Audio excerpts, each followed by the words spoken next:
안녕하세요. 매일 아침 말씀 묵상에 오신 여러분을 진심으로 환영합니다.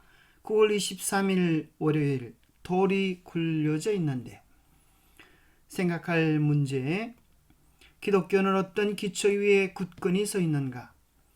예수님 부활에 대한 7가지 증거는 무엇인가? 오늘 우리에게 주는 교훈은 마가복음 16장 1절에서 8절입니다. 안식일이 지남에 막달라 마리아와 야고보의 어머니 마리아와 또 살로메가 가서 예수께 바르기 위하여 향품을 사다 두었다가 안식 후 첫날 매우 일찍이 해돋을 때에 그 무덤으로 가며 서로 말하되 누가 우리를 위하여 무덤 문에서 돌을 굴려주려 하더니 눈을 들어본 적 벌써 돌이 굴려져 있는데 그 돌이 심히 크더라. 무덤에 들어가서 흰옷을 입은 한 청년이 우편에 앉은 것을 보고 놀라매 청년이 이르되 놀라지 말라. 너희가 십자가에 못 박히신 나사렛 예수를 찾는구나. 그가 살아나셨고 여기 계시지 아니하니라. 보라, 그를 두었던 곳이니라. 가서 그의 제자들과 베드로에게 이르되 이르기를 예수께서 너희보다 먼저 갈릴리로 가시나니 전에 너희에게 말씀하신 대로 너희가 거기서 배우리라 하라 하는지라. 여자들이 몹시 놀라 떨며 나와 무덤에서 도망하고 무수하여 아무에게 아무 말도 하지 못하더라. 예수 그리스도의 십자가 후에 예수님께서 무덤에서 부활하신 이 놀라운 사건은 기독교를 존재하게 한 기독교의 신앙의 기초입니다.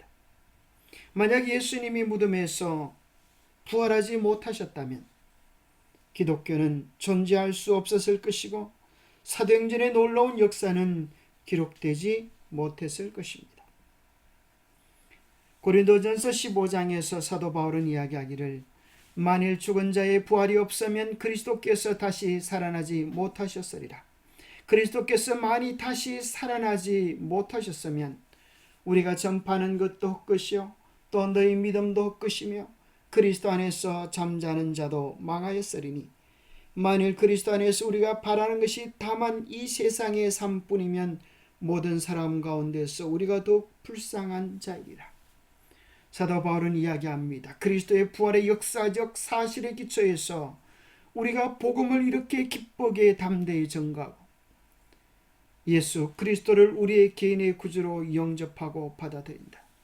만약 그리스도께서 부활하지 못하셨다면 우리가 전파하는 것이 헛것이요 이 사실을 믿는 너희의 믿음도 헛것이요 그리스도를 믿고 죽은 수많은 사람들도 다 망하였고 오늘 복음을 전하는 우리도 이 세상 가운데서 가장 불쌍한 자일 것이다. 그러나 그렇지 않은 이유, 가장 분명한 이유는 그리스도의 부활이 너무나 분명하게 우리의 전파도 확실하고 우리의 믿음도 분명하며 그리스도 안에서 잠자는 자들도 소망이 있고 오늘 그리스도를 믿는 우리도 이 세상에서 가장 행복한 자라고 고백하고 있는 것입니다. 그렇다면 정말 그리스도의 부활은 든든한 기초를 가지고 있는 것일까요? 부활의 이야기는 모든 복음서에 등장합니다.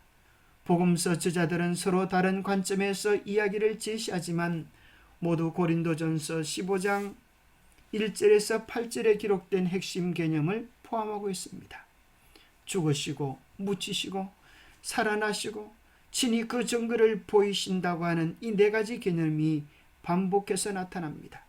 마가복음에서 죽으시고 묻히심은 15장에 나타납니다. 16장은 살아나시고 보이심을 나타내며 특별한 기록을 더합니다. 마가복음은 16장 7절에서 갈릴리에서의 회합에 대해 말하며 그곳에서 그분을 보게 될 것이라고 이야기해 주고 있습니다. 예수님의 부활에 대한 7가지 분명한 증거는 무엇입니까?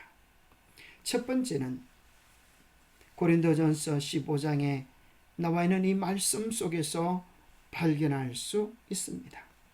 그 첫 번째 증거는 하나님을 창조주로 믿기만 한다면 부활과 기적에 대한 생각은 합리적이라고 하는 것입니다. 우리 생각에 죽은 자가 어떻게 다시 살 수 있는가라고 생각하지만 하나님께서 세상을 창조하신 창조주라고 하는 사실을 믿으면 죽어 흙으로 돌아간 사람을 다시 살리시고 숨이 없는 사람에게 숨을 불어 넣으신다고 하는 것은 창조를 통하여 증명되었고 부활은 재창조의 모습인 것입니다.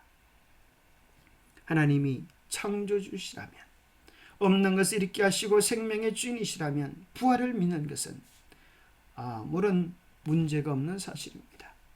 두 번째, 부활에 대한 증거는 빈 무덤인 것입니다. 예수님이 부활하셨기 때문에 그 무덤은 비어 있을 수밖에 없는 것입니다. 객해져 있는 예수님의 세마포가 부활을 증거해주고 있는 것입니다. 그 사실은 무신론자 역사가들조차도 인정하는 것입니다. 세 번째, 어떤 사람들은 예수님의 제자들이 그 시체를 훔쳐갔다고 주장하지만 그것은 전혀 말도 되지 않은 사실입니다. 왜냐하면 로마의 무장된 경비병들이 예수 그리스도의 무덤을 든든히 지키고 있었고 그곳에는 로마의 임봉이 있었기 때문입니다. 제자들은 예수 그리스도의 시체를 훔쳐갈 만한 능력도 로마 군병을 이길 만한 힘도 그들에게 없었기 때문입니다. 네 번째는 예수 그리스도의 부활하신 모습, 부활한 예수 그리스도를 목격한 자들이 고린도전서 15장에 보면 500여 명에 이르고 더군다나 기독교인들을 박해하러 다녔던 사도 바울이 인생이 완전히 역전될 수밖에 없었던 것은 부활한 예수 그리스도를 보았기 때문이라고 주장하고 있는 것입니다. 부활한 예수 그리스도의 만남이 그의 삶의 전 궤도를 완전하게 뒤집어 놓은 것입니다. 다섯 번째는 무엇보다도 강력한 부활의 농거는 오늘날 기독교의 존재입니다. 예수님의 12제자는 예수님이 십자가에 달려 돌아가실 때에 살기 위하여 도망쳤습니다. 그러나 부활한 예수 그리스도를 만나고 그들은 그리스도를 위하여 그들의 하나뿐인 생명을 기꺼이 던질 수 있었습니다. 그리고 그 기초 위에 기독교회가 존재한 것입니다. 기독교회는 수많은 핍박과 환난 가운데서도 정말 수십만의 순교자를 내었지만 죽음도 이길 수 없는 복음의 능력, 그것은 부활의 능력으로만 설명할 수밖에 없는 것입니다. 여섯 번째, 부활의 증거는 오늘을 2024년이라고 말하지 않습니까? 바로 이러한 모든 시간 연도의 계산이 그리스도의 부활을 증거해주고 있습니다. 지구상의 전 인류가 같이 사용하는 기원전과 기원, 그것은 역사의 중심에 그리스도의 부활이 있음을 시사해 주는 것입니다. 예수님이 탄생했을 때 동방박사 몇 사람이 겨우 찾아왔을 뿐입니다. 예수님께서 이 땅에 사역하시면서 죽은 자를 살리시고 병자를 낫게 하셨지만 사람들은 그를 믿지 못하여 십자가에 못 박혀 돌아가시게 했습니다. 그러나 부활하여 세상을 바꿨을 때 그들은 이제 비로소 그분이 생명의 주 하나님 되심을 알고 그분의 탄생을 역사의 중심으로 삼고 역사의 왕으로 인정했습니다.